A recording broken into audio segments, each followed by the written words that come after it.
আসসালামু আলাইকুম প্রিয় ভাই বোনেরা, সবাই কেমন আছেন? আশা করি ভালো আছেন। চলে আসলাম দুপুরে রান্না বান্না নিয়ে। এখানে আমি বুটের ডাল ভিজাইছিলাম, ডাল বাটা শুরু করে দিলাম। আজকে বরিশাল্লা ডাল রান্না করব পাট শাক দিয়ে। তার জন্য আমি পাট শাক রেডি করে ধুয়ে রাখলাম। আর এখানে নিলাম মুরগি, ডাল আর মুরগি রান্না হবে। আমি এখন ডালটা বেটে নিই। কিভাবে রান্না করি এই ডাল সবাই দেখতে চাইলে পাশেই থাকুন। ডাল বাটা হয়ে গেছে।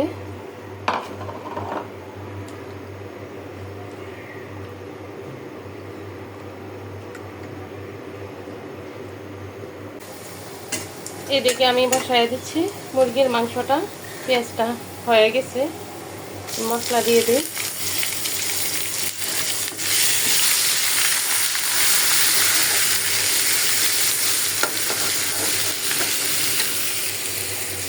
ডালও বলক উঠে গেছে।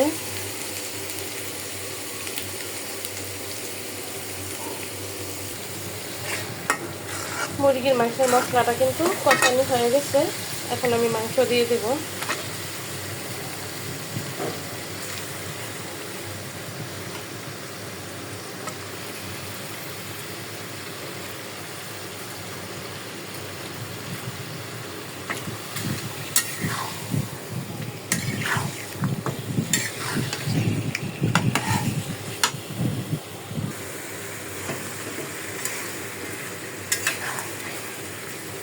আজকে আমি মুরগিতে আলু টালু কিছুই দেব না, শুধু কষা রান্না করব।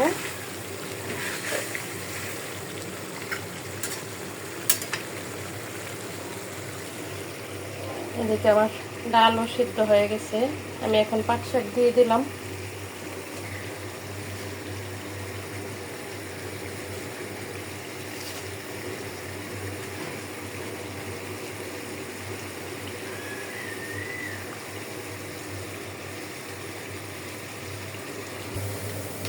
ডাল নামাই আমি ডালের বাগারটা বসাই দিলাম।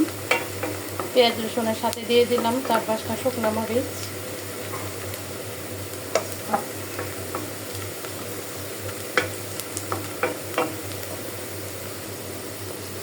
আমার ডালের বাগারের পেঁয়াজ রসুনটা কিন্তু হয়ে গেছে, একদম বাদামি হয়ে গেছে।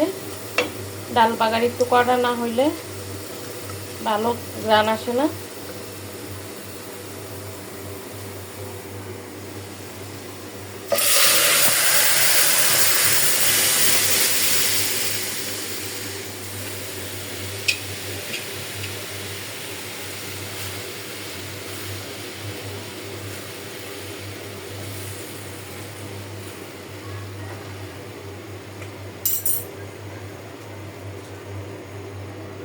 দিয়ে দিচ্ছি আমি 3 টুকরা কাঁচা আম।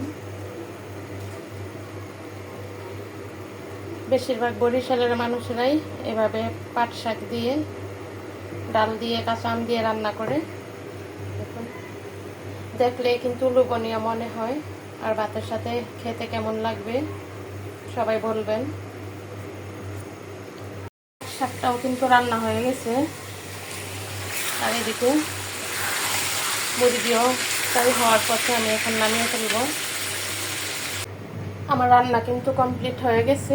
আজকে দুপুরের জন্য বুটের ডাল রান্না করলাম পাট শাক দিয়ে, সাথে আছে কাঁচা আম, মুরগি কষা, আর এমনি খালি পাট শাক রান্না করলাম।